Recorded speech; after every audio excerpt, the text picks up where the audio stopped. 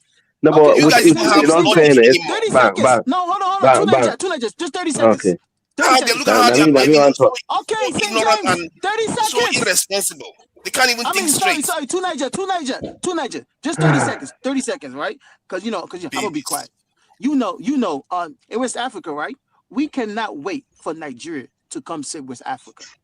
If we think Nigeria is going to be the foundation to save us, we are totally wrong. Ben, do you know the That expression? let's Do you know support the that Ben? country. No, Let's support Tunaja, relax. that country. Tunaja, relax, man. Ben, do you know the Ben? Tunaja, relax. Tunaja, relax. Do you know the expression leading from behind? Oh, mind your business. This is Nigeria right there. This is Tunaja right there for you. You cannot, don't allow it. That is failure. They want to lead from behind. We are in front, and they want to do it from behind. We can't allow it.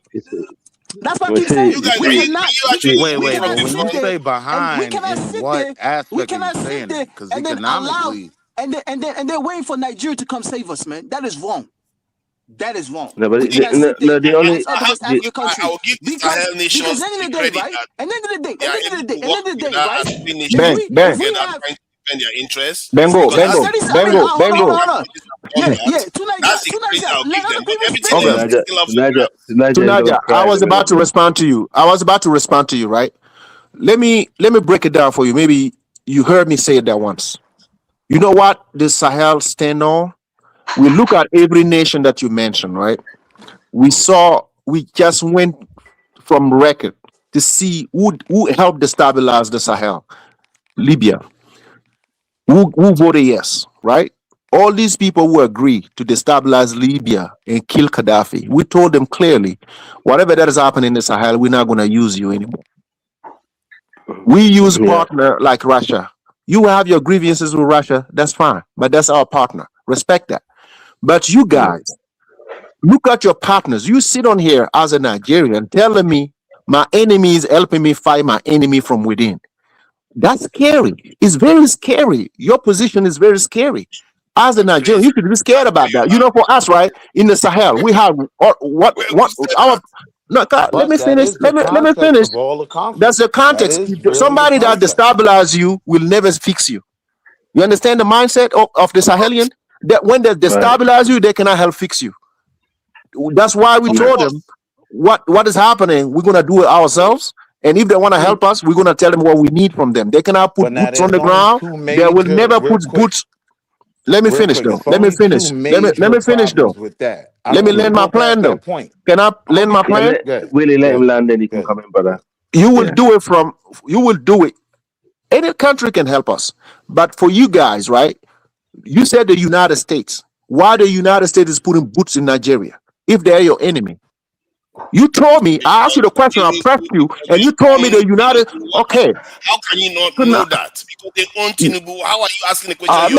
But you came and attacked the AES, though. In not fairness, Tunaja knows that because even in you attacked the AES. I'm surprised you attacked the AES. See, no, Tunaja, you did attack. Okay, Tunaja, let me finish though. You said no. Regardless of what the Russians are doing, right? If you guys are helping the French and the French are helping the Jenim, the Azawad, what do you think is going to happen to the Sahel? What do you really you think is going to happen with all the firepower we got in the Sahel? We are motivated, right? If you guys are not helping out, you guys are giving all your support to the French, and the French are backing all this Jenim group, Azawad. What do you think is going to happen? You guys are helping make us weak. That's what Tinubu is helping make us weak. That's what Macron said he was bringing over there. Is not going to go and start fighting Niger or Burkina Faso. Man. Don't listen to Macron numbers, man. Nigerians will never support it. He's not going to bring. I don't know what you're talking about. That money, man. Tunaja. It's not a direct support. I'm not talking about a direct support from Nigeria, but I'm just saying if you list your enemy, and I'm telling you, French is also the enemy, and Nigeria is helping the French. What do you think is going to happen? French is going to help your enemy too. Fight us. French when the benefit. Okay, when Tinubu is in Kenya, right? Tinubu is in Kenya, right? Us in the Sahel, we are holding one leg. We are holding the French. They know who we are. That's why they run away from West Africa. We are doing our part. And now you guys are holding the other leg, helping them not to fall. That's what you are doing. Basically. Okay, so who's helping who? Just like Niger was also housing an American military base